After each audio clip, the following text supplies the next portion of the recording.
लगातार आप लोग ये प्रदर्शन कर रहे हैं, धरना प्रदर्शन कर रहे हैं, अब तक क्या मांग है आपकी और क्यों जंतर मंतर पे फिर से आना पड़ गया आपको? हमारी जो जनरल इंश्योरेंस कंपनीज हैं, new India insurance company, national insurance company, United India insurance company और ओरिएंटल इंश्योरेंस कंपनी और साथ में जनरल इंश्योरेंस, तो वो सब उसके जो एम्प्लॉयज़ हैं आज यहाँ पे इकट्ठे हुए हैं। उनकी जो मेन मांग है काफ़ी समय से पेंडिंग है। 2022 अगस्त से हमारा वेज रिवीजन ड्यू है। हमारा वेज रिवीजन हमेशा LIC के साथ और बैंकों के साथ और आसपास ही होता रहा है। इस बार सरकार ने उनका पहले कर दिया, पिछले साल इलेक्शन से पहले कर दिया है, लेकिन हमारा अभी तक पेंडिंग है। हमने हर तरह से शांतिपूर्ण तरीके से रिक्वेस्ट करके, मेमोरेंडम दे के, चेयरमैन साहब से बात करके, उनका जो संस्था है जनरल इंश्योरेंस पेंशनर्स एसोसिएशन, उनसे बात करके, DFS से भी बात करके देख लिया, सब ने एश्योरेंस किया है, लेकिन अभी तक हमारा समाधान नहीं हुआ है। हमने ये मुद्दा सेंट्रल लेबर कमीशन के सामने भी उठाया और उन्होंने भी हम इसमें हस्तक्षेप किया और उन्होंने हमें काफ़ी सहयोग किया, लेकिन चिंता की बात यह है कि वहाँ पे भी 10 मीटिंग होने के बाद भी अभी तक DFS की तरफ से हमारी समस्या का समाधान नहीं किया गया है। हमारी 3 मांग जो हम यहाँ बात कर रहे हैं, वेज रिवीजन अगस्त 2022 से पेंडिंग है, 36 महीने हो गए, अभी 3 साल हो गए। हमारा जो NPS सभी सेक्टर्स में 14% एम्प्लॉयर का कंट्रीब्यूशन होता है, LIC और बैंक में भी ये एक्सटेंड हो चुका है। हमारा अभी 10% चल रहा है, जो हमारे एम्प्लॉयज़ को, नए एम्प्लॉयज़ को, NPS वाले एम्प्लॉयज़ को काफ़ी नुकसान हो रहा है। इसके अलावा जो हमारे फैमिली पेंशन्स हैं, जो पेंशनर्स हैं या एम्प्लॉय की किसी की डेथ हो जाती है अनफॉर्चुनेट, उनके परिवार को जो सहायता मिलती है फैमिली पेंशन के रूप में, वो बहुत कम है। इतनी कम है कि उनका किचन का खर्चा नहीं चल सकता या उनका सिर्फ दवाई का खर्चा नहीं चल सकता, 4-5 हज़ार तक भी कम है वो। तो उसके लिए हम संघर्षरत हैं। बाकी जगह ये 30% हो चुका हुआ है, लेकिन हमारा अभी भी 15% ही चल रहा है। तो हमारी ये मांग है और भरपूर जोर से मांग है, हर तरह से मांग है, रिक्वेस्ट है कि इसको जल्दी किया जाए। और अगर अभी भी इसकी सुनवाई नहीं होगी तो हम स्ट्राइक पे जाने के लिए कार्यबद्ध होंगे। हमारे जो भी संस्थान यहाँ पे इकट्ठे हैं, आज शाम को बैठ के डिसाइड करेंगे कि आगे की हमारी रणनीति क्या हो। बहुत जोर शोर से प्रदर्शन रहा त्रिलोक जी आपका। कितने लोग हैं जो प्रभावित हुए हैं, मतलब ये जो पॉलिसी, कितने लोग प्रभावित हो रहे हैं इससे, और जो आपके साथ हैं या कर्मचारी टोटल मैं सभी साथियों को अभिनंदन करता हूं, आपका स्वागत करता हूं। साथियों, जहां तक हमारी मांगों का प्रश्न है, तकरीबन 50,000 कर्मचारी इससे प्रभावित हो रहे हैं, लेकिन क्योंकि ये एक बहुत ही महत्वपूर्ण पब्लिक सेक्टर है, जो देश में तमाम जो सरकारी योजनाएं हैं, चाहे आयुष्मान भारत हो या फसल बीमा योजना हो या तमाम जो ग्रामीण क्षेत्र से संबंधित बीमा है, उन सब का समायोजन करता है। इसलिए अगर हमारा पब्लिक सेक्टर कमज़ोर होगा तो समाज का जो सबसे कमज़ोर हिस्सा है उसका नुकसान होने जा रहा है। तो हम एक तरफ जो है अपनी लड़ाई भी लड़ रहे हैं, जैसे खुराना जी ने कहा कि हमारा जो वेज रिवीजन है, हमारे जो वेतनमान है, हमने हज़ारों करोड़ रुपए डिविडेंड दिया है सरकार को, और इस बार जो है 803 करोड़ रुपया चारों कंपनियों ने प्रॉफिट देने के बावजूद जो है सरकार उदासीन है, सरकार संवेदनहीन है। और ना तो हमारे वेज रिवीजन पे जो है LIC के समान जो हमारी मांग है, ना तो उस पर बातचीत हो रही है, ना फैमिली पेंशन पे बात हो रही है, ना NPS पे बात हो रही है। तो ये सारी चीज़ें जो हैं बहुत ही दुखद हैं, और हम आपके माध्यम से ये सरकार तक अपनी बात पहुंचाना चाहते हैं कि पब्लिक सेक्टर जनरल इंश्योरेंस कंपनियों ने देश की सेवा में अग्रणी भूमिका निभाई है, चाहे वो कोरोना का समय रहा हो, चाहे वो किसी भी प्राकृतिक आपदा का समय रहा हो, और देश की सेवा में तत्पर रहे। तो ऐसे में हम चाहते हैं कि हमारे कर्मचारियों के और पेंशनर्स के जो जायज़ मुद्दे हैं उस समय पे जो है उसका निदान होना चाहिए। लेबर कोड की बात हो रही है लगातार, यहाँ पे अप्रोच किया गया सर, किस तरह से उनका प्रभाव पड़ेगा और क्या नेगेटिव इम्पैक्ट आएगा उनसे? थोड़ा सा बस उसे रहने दीजिए, बस लाउड बोलना। माई सेल्फ है doctor Ramchandra Khuntia, national vice president of INTUC।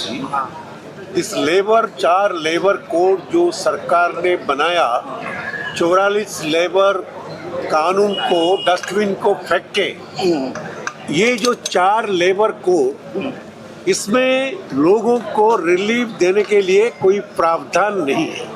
इसलिए नहीं है।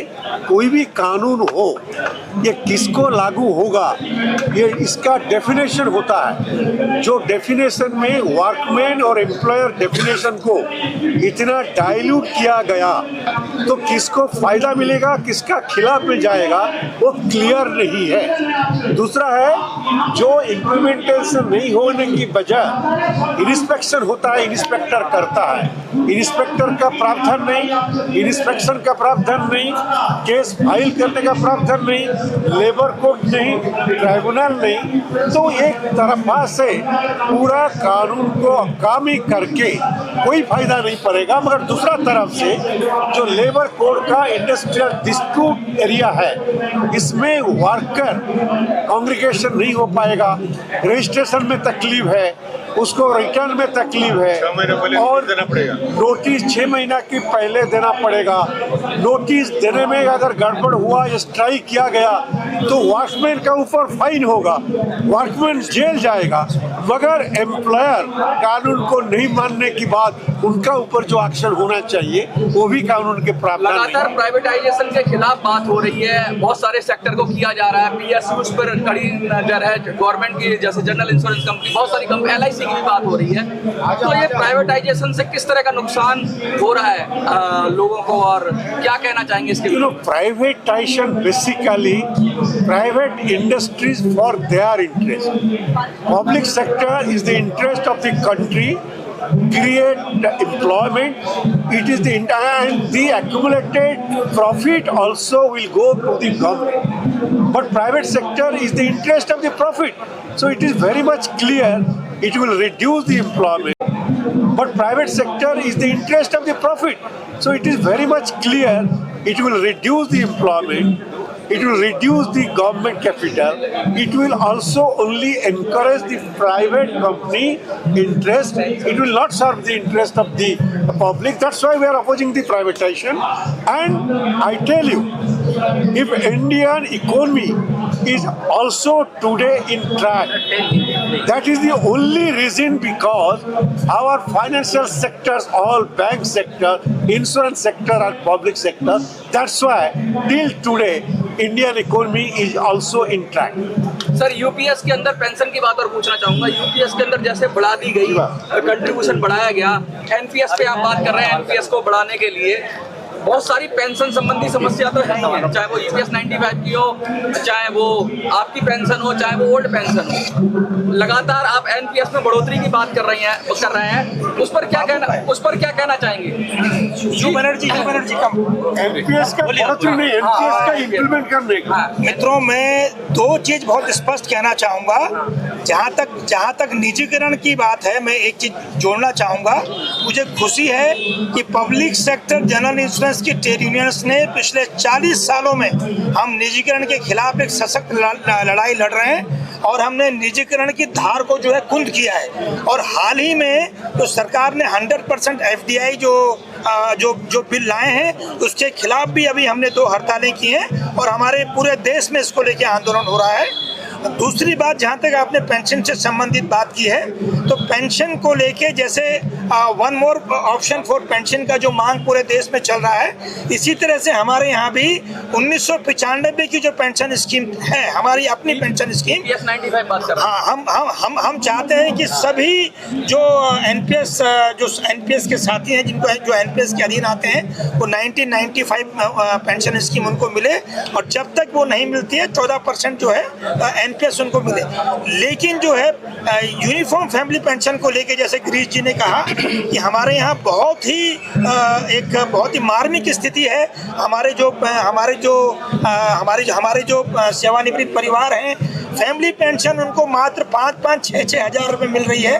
और यहाँ तक कि हमारे यहाँ जो हमारे सीड्स चेयरमैन, GM जो पुराने अधिकारी हैं, उनको भी पेंशन बहुत कम मिल रही है। तो पेंशन अपडेशन का इशू, जैसे LIC में और बैंकों में आपने देखा होगा कि उनको कुछ एक्सक्रिएशिया के रूप में वहाँ एक अनुदान मिला है।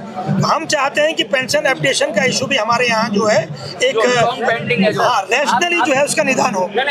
आप चाहते हैं, लेकिन सरकार ऐसा बिल्कुल नहीं सोच रही है। क्या आपके जो रिलेटेड अधिकारी हैं, निर्मला सीतारमण के पास फाइनेंस है, उससे बातचीत हुई, मानसुख मांडविया से आपकी बातचीत See, हुई? the NPS is not only the issue for the insurance companies. NPS is a bigger issue. Around central government, state government, more than 20 crores government servants depend on that. Yeah. But government is not in a mood to give that. All central trade unions of this country jointly also we are fighting for that. The fighting will go on because the government till now is not coming and accepting the demand. But we are also not going back. But it's just about not a procedure that right now, and just about not a you have all pensioners scheme is solved. What It will not solve. In BC, there is, I cannot tell you detail, it takes more time. There is a lot of difference in new pension scheme and old pension scheme. So, new pension scheme which was adopted at the time of Atal Bihari Vajpayee, it was virtually the workers' contribution was more.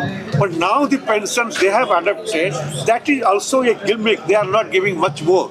So, what is the problem? Because the old pension which were given to the workers from long time back, that is our demand and that is for we are fighting, and that also will take, it may be late, but we will fight till it demand is accepted. If demand is not accepted, we will fight it out till the government is out. Sir parliament चल रहे हैं मैं अभी, तो ये parliament session पे इस issue को आपने जो रेज करेंगे तो वो गवर्नमेंट आपकी इस इशू को Various party parliament members have been given request and they will has given notice. Session They में कोई will उम्मीद है इस सेशन में? आपको लगता है कि ये दिया जा सकता है? मैं 2 मिनट आपसे आग्रह करूंगा कि हमारे बीच में संजय झा EIA से हैं और हमारे मानस जो संजय जी, है वन नेशन वन पेंशन की बात हो रही है, ओपीएस की बात हो रही है, सब लोग कह रहे हैं ईपीएस 95 की बात की जैसे सब रहे, उसमें भी प्रॉब्लम है, एनपीएस में भी प्रॉब्लम है, APS 95 में यूपीएस में भी प्रॉब्लम है, तो जो ओल्ड पेंशन स्कीम है उसको क्यों नहीं किया जा रहा है आगे सबके लिए एक जैसा? नहीं, देखिए